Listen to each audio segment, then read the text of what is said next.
There's a small hospital in southern France, isolated, quiet, the kind of place most people only pass through on their worst days. Officially, it's known as Hôpital Saint-Laurent, built in 1949 on the edge of a crumbling village that dates back to the 13th century. One narrow road leads to it. The forest presses close on both sides. In summer, it's beautiful. In winter, the fog never seems to lift. But among the night shift staff, it's known by another name, le Miroir d'en bas, the mirror below. It sounds poetic, almost quaint. But if you ask anyone who's worked there long enough, they'll tell you it's not a joke. It's a warning, and that warning begins with a nurse named Claire Moreau. Claire started working at Saint-Laurent in the spring of 1986. She was 27, moved down from Lyon. She didn't have much family, no spouse, no kids, no social life outside the hospital. But she wasn't lonely. Claire was warm, focused, and exact in everything she did. Her handwriting was meticulous. She always wore her watch 2 notches too tight.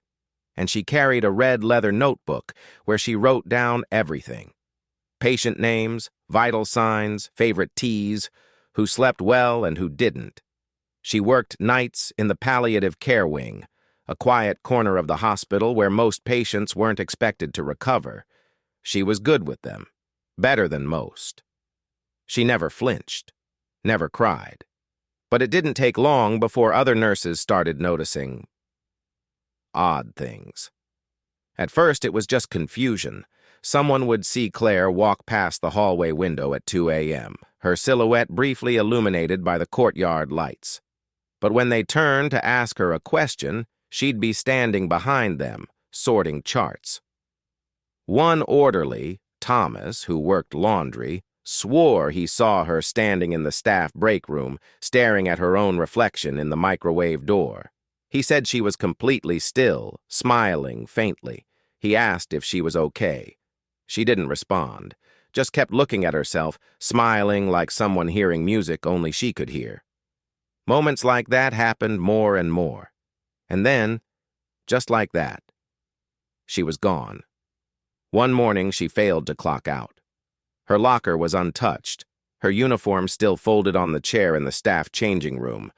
No sign of a struggle, no footprints. The cameras at the main exit showed nothing. She had vanished. Weeks passed. Her things were boxed up. A replacement was hired. People whispered, but life went on. Until one evening, a nurse named Camille was checking on a patient in room 26. As she adjusted the IV line, something caught her eye in the window's reflection.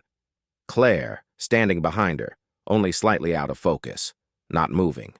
Just there. Camille spun around, nothing, just the beep of the monitors and the hum of the radiator. From that night forward, it started happening more often. Reflections, not Claire in person, only in glass, chrome, polished surfaces, windows, mirrors, even the back of a soup spoon. The night staff called it the second presence. One nurse said she watched Claire in the glass of a vending machine. Her lips were moving, silently, over and over. Another nurse said she heard Claire's voice coming through a reflective tile above the sink. Tu m'oublies. You're forgetting me. They stopped talking about it openly. HR said it was grief manifesting as projection. Management replaced mirrors in certain wings. No one pushed for real answers, but the fear spread. Then came ICU room 14. The patient was a man in his 60s recovering from abdominal surgery. Stable, calm.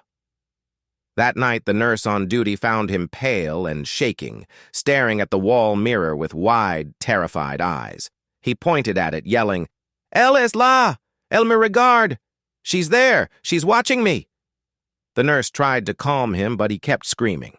Staff came running, sedatives were administered, the man's vitals spiked.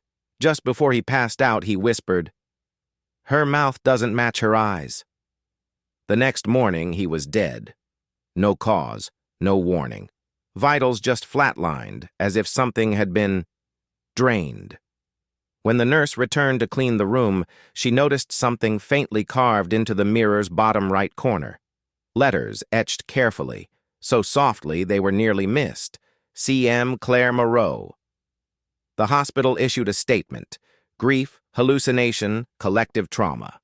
Claire's case was marked as voluntary disappearance.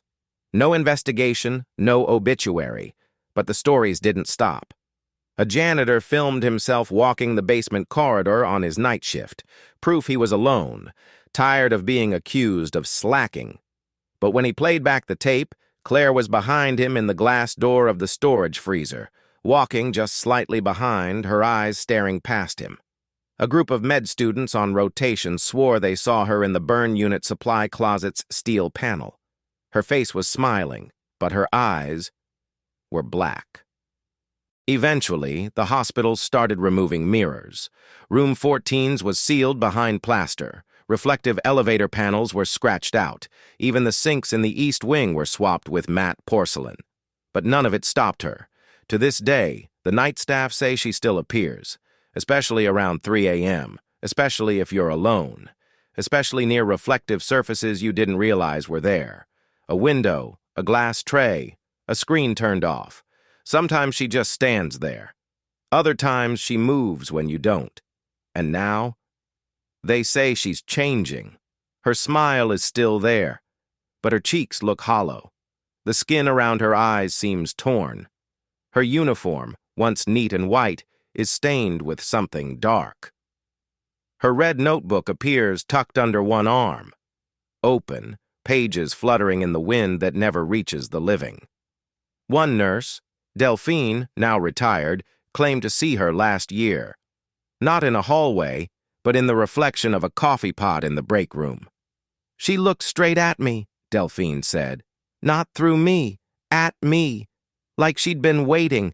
And this time, Claire didn't just mouth the words, she spoke them. 'Don't forget me, or I'll come back properly.'" So what really happened to Claire Moreau? Was she swallowed by sorrow and stress in the quiet shadows of Saint-Laurent? Or did something inside that hospital grab her, some force hidden beneath all those layers of reflection, and never let her go? We may never know. But one thing is certain.